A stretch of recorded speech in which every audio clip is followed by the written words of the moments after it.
There goes Marlene, everyone. Out the room. Yep. Hi, everybody. I'm meteorologist Ashley Baylor in the News 8 Now Stream Center. I love everybody here. We always have the best time with all of our staff, from people in the newsroom to people in production to sales to promotions. There's a lot of departments that are in this building, and they are all honestly the best time. That's, something that keeps me here, keeps me happy at News 8 is I just love all the people that I work with. And I'm not just saying that, I genuinely do. All right, so we have made it to Tuesday. I was not around for most of yesterday. Yesterday was a very, very important day for my husband. He was finally, after 16 years, awarded the Purple Heart for being injured in combat when he was deployed to Afghanistan in 2008. So that's where I was most of the day, and so happy to be part of that. And I will certainly on here extend my gratefulness, and I feel indebted to this person, Senator Richard Blumenthal, for helping us make that come true. It's, deserving on my husband's part, but to really push it through the Department of Defense, Senator Blumenthal had single-handedly helped us out with that. So I'm so grateful for him and so grateful to all of the servicemen and women that came to that event. They were all from Westover Air Reserve Base, but I'm always grateful to all of our veterans and service members that are still out there. And if you are waiting for any sort of award, like a Purple Heart or whatever it may be, reach out to your local senator. Let them help you out, because I tell you, it is such a game changer. It makes all the difference to really have somebody like that on your side. I'm going to step off my soapbox now. You can see that things are looking good in Westbrook. We have a mix of sun and clouds here, but we've kind of been battling with the clouds on and off today. So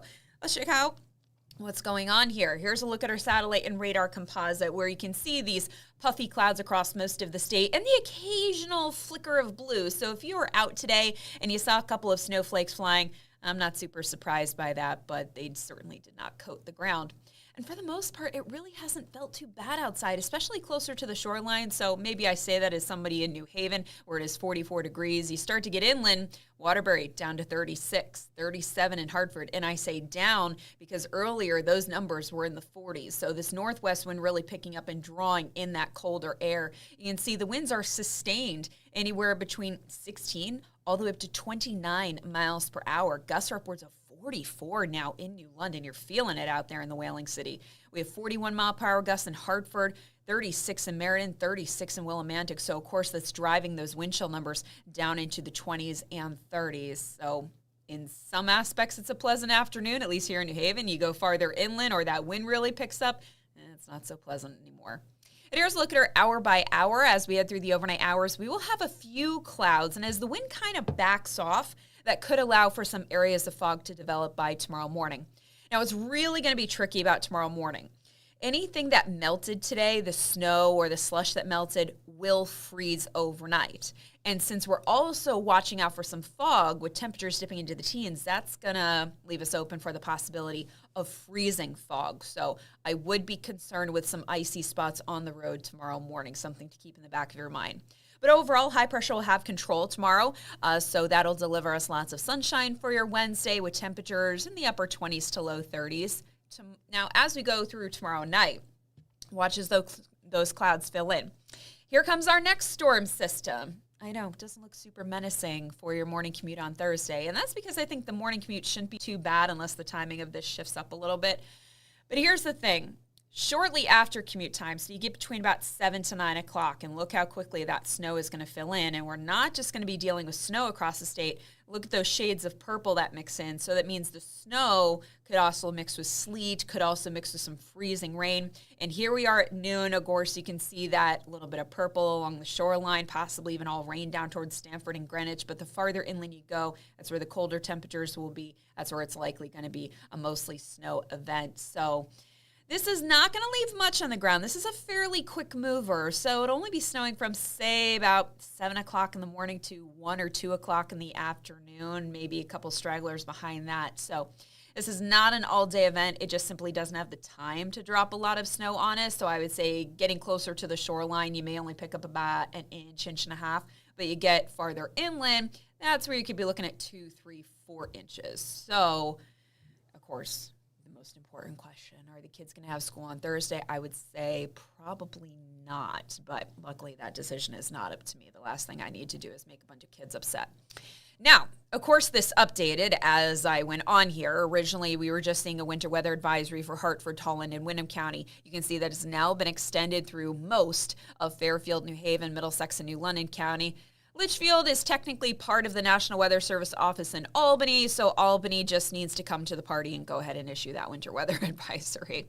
So icy spots overnight, areas of fog, and I really should put freezing fog as temperatures dip into the teens.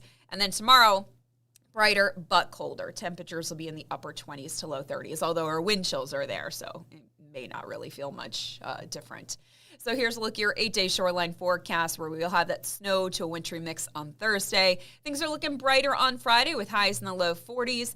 Most of Saturday will be fine. We'll have a mix of sun and clouds there. You'll definitely notice more clouds late in the day as we get ready for that second system that is going to come through Saturday night on into Sunday. So that is going to be another one that starts off as snow, switches to a wintry mix, may end as a little bit of rain going into early Sunday morning. So I will say these are two very messy systems on the way where it's not just necessarily snow across the state. It's snow mixing with this, mixing with that, just making for some slushy, icy messes out on our roads. So Sunday, yeah, the possibility of some freezing rain to start, but at least most of Sunday is trending drier. So we should see more breaks of sunshine into the afternoon. So if you're heading out to get those wings, get whatever you want for the Super Bowl party for the big game on Sunday, I think you should be okay. But trust me, I don't care what the weather is. I don't care if you have a full-blown blizzard getting out there. I have 2 buckets waiting for me at J. Timothy's, and there is nothing going to stop me from getting to them. I will snowshoe there if I have to. But that's just me. Going into Monday of next week, we're looking good, and then maybe some snow shower action on Tuesday. That's it. That's enough out of me today, right? Anyway, we'll get through the hump of the week tomorrow. And then, you know what? We probably should talk about the big game a little more as we continue on through the week. Hey, let me know in the comments. Who are you rooting for? Is it going to be Kansas City or is it going to be the Eagles? I don't really want to offer up an opinion. I think I feel like Homer Simpson in this case where I'm holding up the flag and say, it's the A Sports. I mean, you guys know I love football, but it's one of those. I'm not sure who I can root for with this one. I have no issue with Kansas City. I always root for the AFC team in the Super Bowl, but I don't want them to eclipse my Patriots. That's the issue I have with it because I know they're going for the three-peat. Of course, the Pats did 2 in a row, did not make it to 3. I just don't want them to eclipse my Patriots. That's all, folks. See you tomorrow.